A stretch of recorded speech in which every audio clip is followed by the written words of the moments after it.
for safety reasons, it would be very nice to mount a mirror on these handlebars. Normally, on a lot of bikes, the mirrors go at the end of the handlebars. In this case, we have shifters there, so that wouldn't work. When you're touring, it's nice to have different hand positions for comfort. Your hands get kind of fatigued in some places, and no matter where we mount the mirror on these handlebars, you're going to lose a hand position.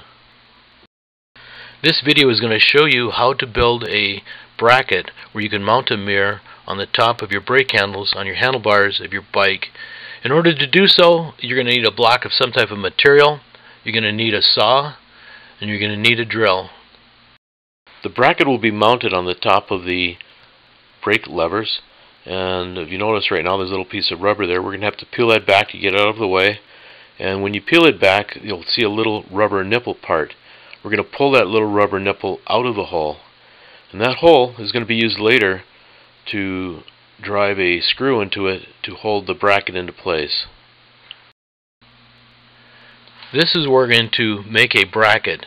A person could use a CNC machine and cut one or cast one.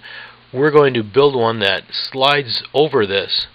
In order to do that, I need to take a block of material, cut some grooves that will line up with those grooves, and fit right over the top. I'm going to use an aluminum block and make two saw cuts up the side, drill a hole in the middle, and then that should slide over, but we need to have some precise measurements. The inside of this groove measures just under 26 millimeters, or just over 1 inch, and that's the dimension that we will use between the two saw cuts. If we measure the outside of this other rib, we'll notice that that's about the same size as the other groove, and so there will not be an interference problem. After the material is cut away, it'll look something like this. Now the next step is to remove some more material, so we leave behind something that looks like two fork tines. And to do that, I'll use the bandsaw. If you don't have a bandsaw, you could use a hacksaw for this. I made a couple of cuts so that there's enough clearance so that this would slide easily over the rib and the tine slides into the groove. Here you can see it mounted on the brake lever. The next thing we have to do is to drill a hole so that we can put the screw in to hold it in place. I found that an 832 screw could screw into the plastic very easily without even tapping it.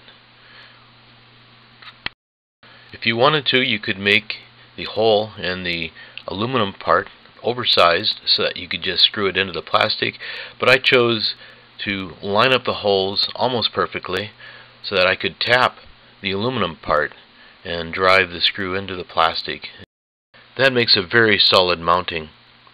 Now that the bar is mounted on there, it's time to attach the mirror. I would like to mount the mirror as low as possible.